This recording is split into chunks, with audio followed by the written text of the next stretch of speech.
In February 1929, Trotsky arrived in Turkey on the island of Büyükada off the coast of Istanbul.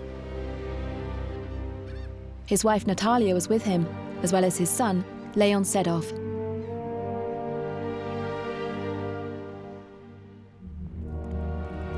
Trotsky thought that Stalin had exiled him to Turkey to isolate him even more and to render him powerless. He knew nobody in the country and didn't speak the language. But Trotsky wasn't too downhearted. By July 1929, he had created the Bulletin of the Opposition, in which he denounced Stalin's behavior and policies. The paradox is that they exiled Trotsky or politically eliminated him, or so they believed. But from that point onwards and through the 1930s, Trotsky would continue his activities and would be a reference point, the only one to oppose Stalin and the power of the Russian state in such a way.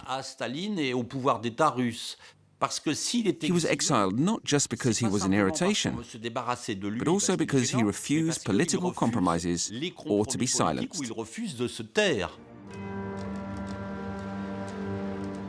Trotsky tried to form an opposition, but from outside the USSR, he had much less chance of being heard than from within.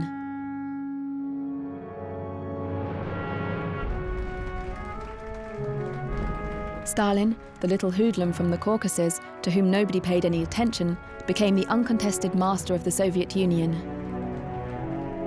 He was given the nickname the Little Father of the People, an expression that hitherto had been reserved for the Tsars.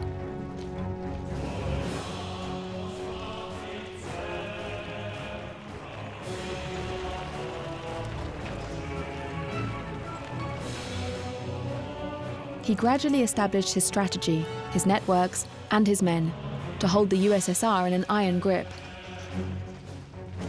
Stalin had rid himself of any opposition, and from then on, his aim was to industrialize the country as quickly as possible so that it could defend itself if there were another war.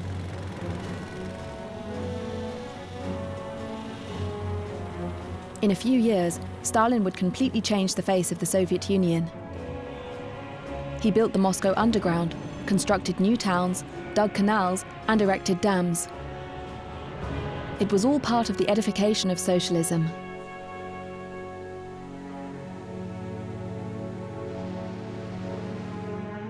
The aura he constructed around the Soviet Union was greeted enthusiastically by most communist parties in Western Europe, in particular in Italy and France.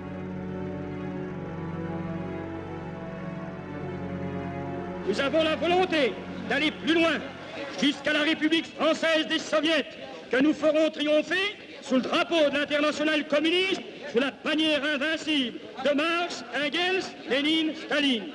Nous savons que la bataille sera rude, mais nous sommes sûrs de la victoire. Et nous ne craignons pas, à l'appel de Dimitrov, d'affronter les flots tumultueux, car à la barre de notre navire est entre les mains fermes du plus grand des pilotes, de notre cher et grand Staline.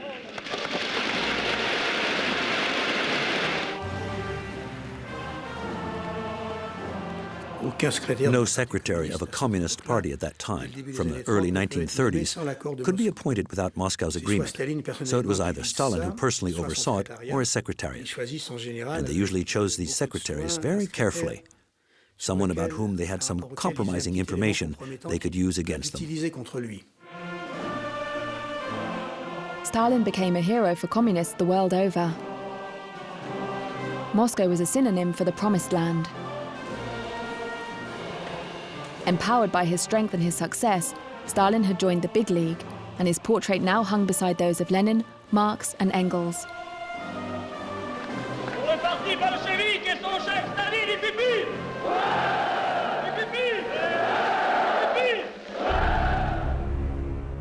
But in order to have absolute power, he had to get rid of anyone who in any way would cast a shadow over him.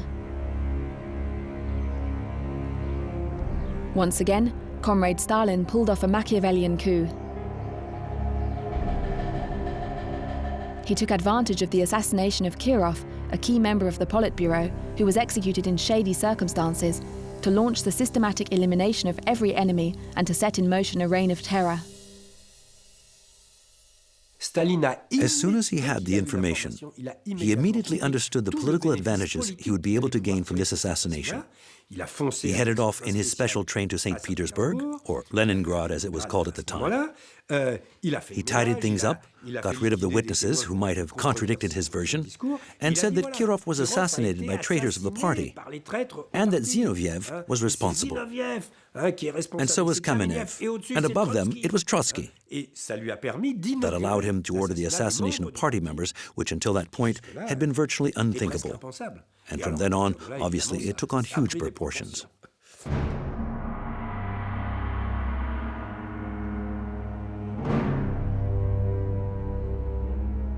As with Lenin's succession, Stalin proceeded in a very methodical manner.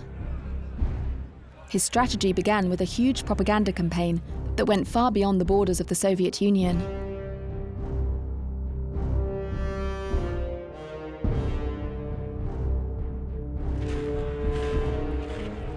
In 1933, Hitler came to power in Germany. For communists around the world, the Führer became the #1 enemy. Stalin didn't hesitate to draw comparisons between Trotsky and the Chancellor of the Third Reich. The anti-Trotsky propaganda was extremely violent. For example, the French Communist Party published a brochure, an anti-Doriot brochure, with Doriot behind a Trotsky mask or a Hitler mask, etc.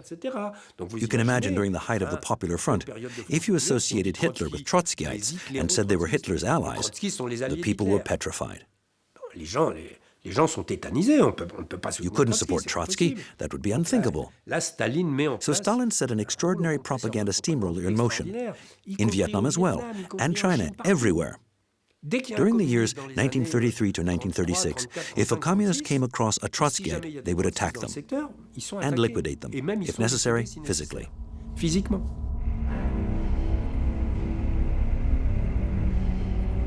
Stalin gradually managed to discredit the men who embodied the party's old guard or who showed any kind of loyalty to Trotsky.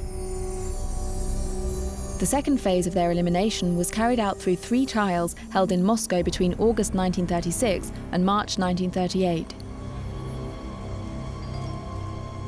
Stalin had constructed the cases against the defendants in minute detail. He ordered the agents of the NKVD, his political law enforcement agency, to extract confessions from the old Bolsheviks. During their public examinations, Zinoviev, Kamenev, and Bukharin, among others, had to endure the haranguing and insults of prosecutor Vyshinsky, a close ally of Stalin's. Требует наш народ одного: раздавите проклятую гадину.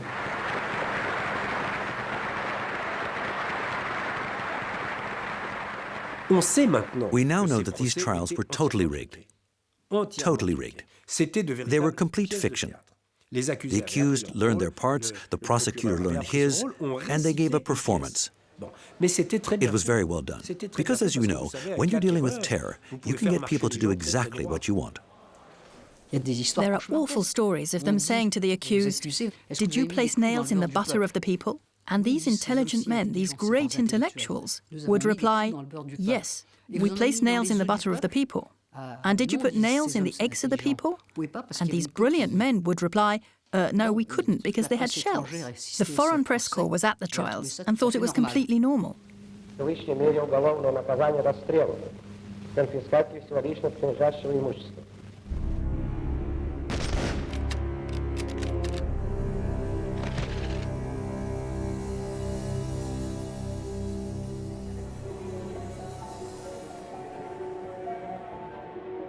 Trotsky was also condemned to death in absentia, and he knew that Stalin had no intention of leaving the punishment undelivered.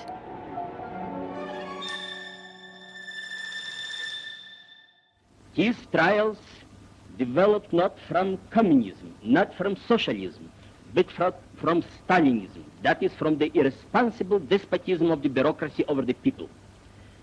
What is now my principal task? To reveal the truth, to show and to demonstrate that the true criminals hide under the cloak of the accusers. But Trotsky's protests counted for little in the face of the Stalinist machine crushing everything in its path. All Trotsky's books, all the works in which Trotsky appeared as a hero of the revolution, were removed from libraries until the image of the founder of the Red Army had been completely erased.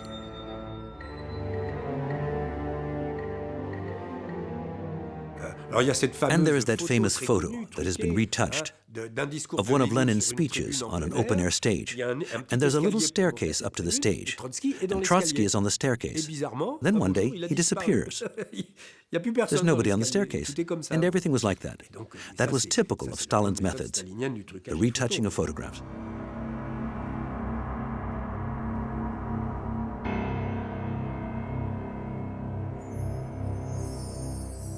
Those photos weren't intended to trick the old Bolsheviks, to trick the heads of the party. They were there to send a message. And the message was, don't talk about these people anymore. Now, talking about so-and-so and talking about Trotsky in particular is not only punishable, but can be dangerous for you. After Turkey, Trotsky was given asylum in France and then in Norway.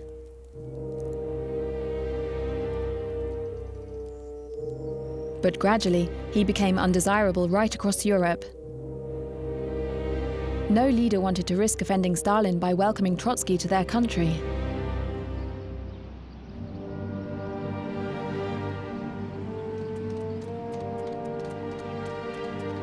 Only Mexico agreed to take him in. Trotsky arrived in Mexico City in January 1937. He and his wife Natalia were put up by Frida Kahlo and Diego Rivera. These two Mexican painters and militant communists agreed to welcome them.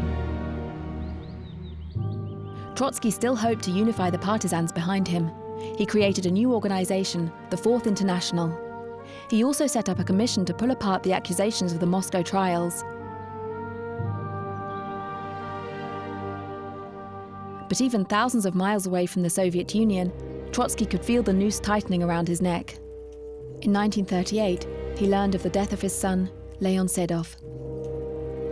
He had undergone surgery in Paris for a simple case of appendicitis, but Sedov died on the operating table. For Trotsky, how he died left no room for doubt.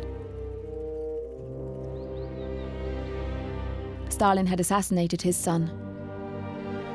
And now he was next on the list. He retreated into his bedroom for several days with Natalia. He took a little tea, and then afterwards he emerged. He had aged a great deal during those days of mourning.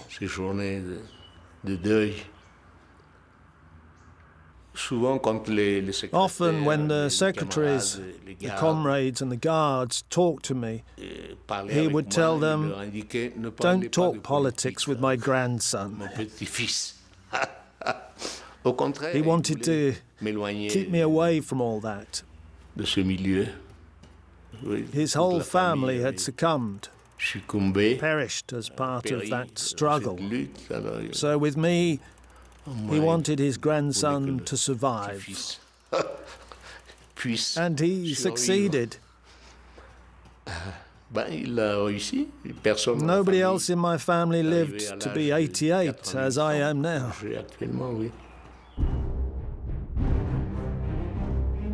But Trotsky could still be a threat to Stalin. At least that's what the head of the Kremlin feared. In 1939, Stalin, who just a few years previously had denounced the Hitler-Trotskyites, signed a non-aggression pact with Hitler's Germany, to general amazement. He wanted to give himself time to fight the Nazis, but he knew his strategy hadn't been understood by a good number of militant communists around the world. Hostility towards the German-Soviet pact ran deep. Everyone towed the line to a certain extent, but if they could get out of this unlikely alliance with Hitler, they would all have been in agreement. Trotsky was a known quantity. He was credible. He had that revolutionary prestige. He'd never negotiated with Stalin since he'd been exiled.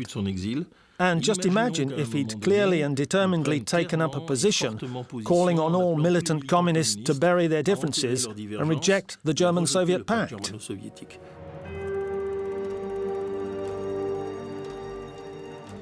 Despite being politically defeated and condemned to exile, Trotsky was still a danger to Stalin. By 1939, his physical elimination had become a priority.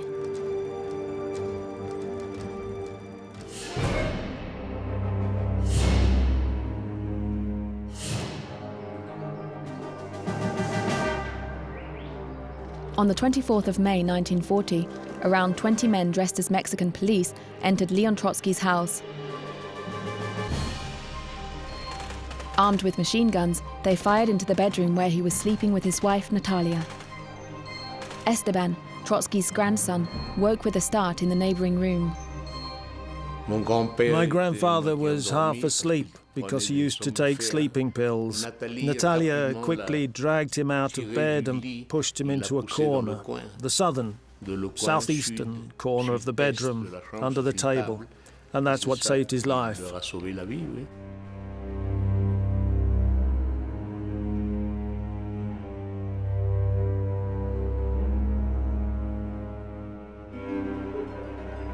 Miraculously, Leon Trotsky and Natalia were spared. The investigation showed that Siqueiros, a member of the Mexican Communist Party and a fervent partisan of Stalin, had led the attack. He and his accomplices were arrested, but quickly released due to a lack of evidence. In the days following the attack, security at the house was improved.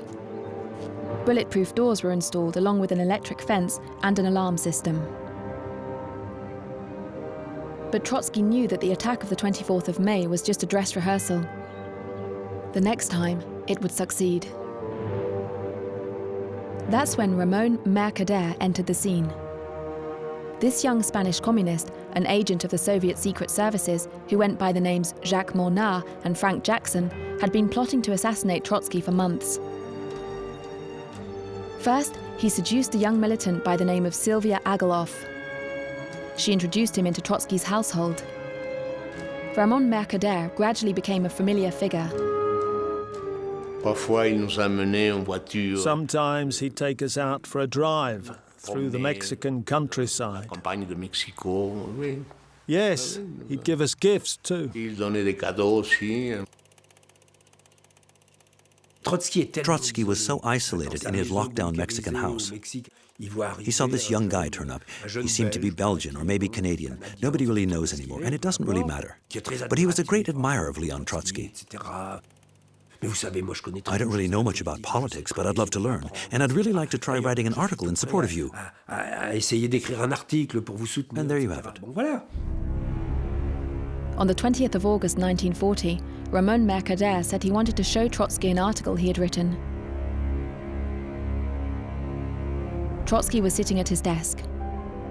When he leant over to read it, Mercader grabbed the ice pick he'd been hiding in his raincoat and plunged it deep into Trotsky's skull.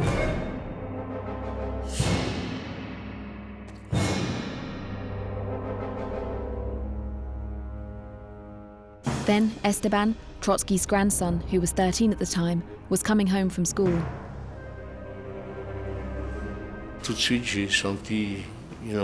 Immediately I felt this anguish that something terrible had happened. So I hurried home. I went into the garden and immediately bumped into one of the guards. And through the half-open door I could see my grandfather lying there on the wooden floor, covered in blood, with Natalia and the guards.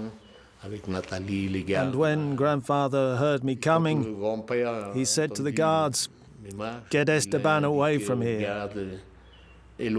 My grandson mustn't see this."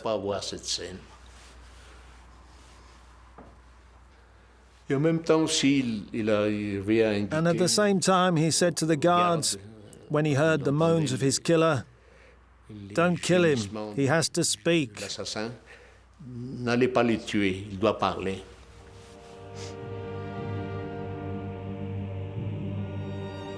Trotsky was immediately taken to hospital. He died from his wounds the following day. 300,000 people attended his funeral in Mexico. Before he died, he spoke the following words: "Tell our friends, I'm certain of the victory of the Fourth International."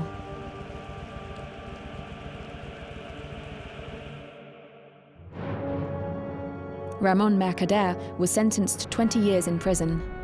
When he returned to Moscow in the 1960s, he was greeted as a hero of the Soviet Union.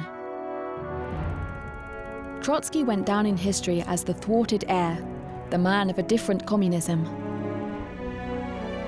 But his death also bears testimony to the power of Stalin, capable of murdering an enemy thousands of miles away from Moscow. Killing him politically wasn't enough. The Tsar had to slay the prophet.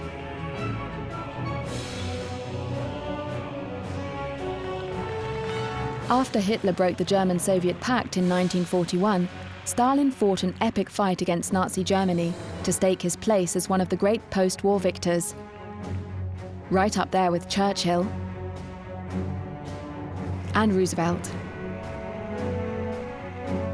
Stalin had not only vanquished Trotsky, but he had carved out a definitive place for himself in history.